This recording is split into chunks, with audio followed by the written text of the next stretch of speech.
दशकानुदशकं भारतीयांच्या मनावरती अधिराज्य गाजवणाऱ्या सूरसम्राज्ञी आशा भोसले यांचं काल निधन झालं।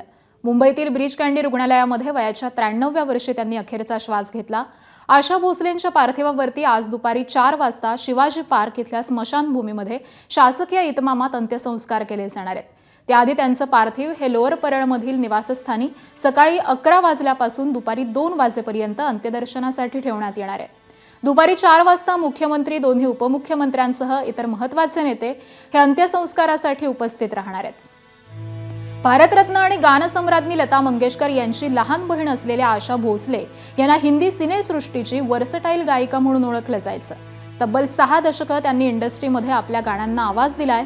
त्यांनी केवळ हिंदीमध्येच नाही तर मराठी, बंगाली, गुजराती, तमिळ, तेलुगूसह अनेक भाषांमध्ये गाणी गायली आहेत। हिंदी सिनेसृष्टीतील दिग्गज संगीतकार R D Burman, O P. Nayyar, Sachin Dev Burman, Laxmikant Pyarelal यांच्यासोबत त्यांनी अनेक अजरामर अशी गाणी गायली आहेत।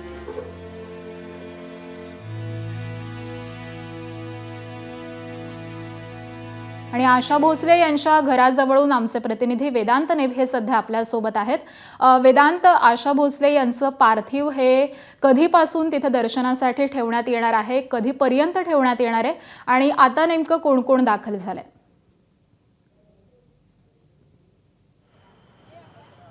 आकांक्षा, ज्या प्रकारे आपण बघितलं काल दुपारी आशा भोसले यांचं निधन झालं।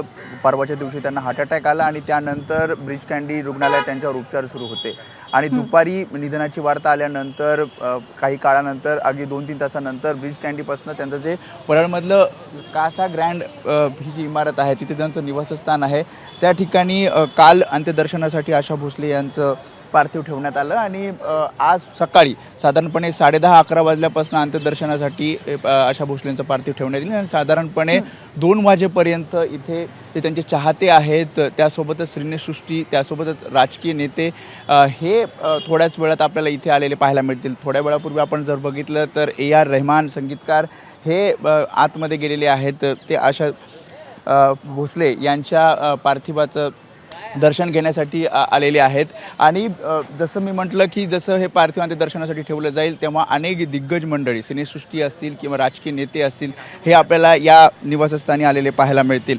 कारण आशा भोसले यांचं जर आपण एकूण काम बघितलं तर मागच्या 6 दशकं त्यांनी सिनेसृष्टीमध्ये काम केलं। अगदी देशभरात, जगभरात आपलं नाव गाजवलं आणि ज्या प्रकारे आपण बघितलं तर वर्सटाईल सिंगर म्हणून त्यांच्याकडे बघितलं जातं। एका पठडीतलं गाणे त्यांनी गायले नाही तर विविध पठडीतली गाणे त्यांनी गायली। फक्त हिंदी, मराठी भाषेतले गाणे नाही तर जसं तू सांगितलं की वेगवेगळ्या भाषांमधले त्यांनी गाणे गायले आणि मग आर डी बर्मनपासून ते ए.आर. रहमान आणि जर आपण बघितलं तर अभिनेत्रींना सुद्धा आवाज येताना अगदी मधुबालापासून ते मग अलीकडे ऐश्वर्या राय, त्यासोबतच तब्बू, उर्मिला मातोंडकर यांच्यासारख्या अभिनेत्रींना त्यांना आवाज दिला आणि त्यामुळे संगीतकारांसाठी, आताच्या गायकांसाठी गुरुस्थानी आशा भोसले होते आणि त्यामुळे त्यांच्या निधनानंतर अर्थातच पूर्ण सिनेसृष्टीमध्ये शोककळा पसरलेली आहे आणि गुरुस्थानी असलेल्या आशा भोसले यांच्या अंत्यदर्शनासाठी अनेक संगीतकार, गीतकार आपल्याला त्यांच्या या निवासस्थानी येताना पाहायला मिळत आहेत। मी जसं सांगितलं की 2 वाजेपर्यंत अंत्यदर्शनासाठी हे पार्थिव ठेवलं जाईल आणि त्यानंतर शिवाजी पार्क स्मशानभूमी या ठिकाणी शासकीय इतमामामध्ये त्यांच्यावर अंत्यसंस्कार करण्यात येतील। आकांक्षा, अगदी धन्यवाद वेदांत या सगळ्या सविस्तर माहितीसाठी। एबीपी माझा, उघडा डोळे बघा नीट।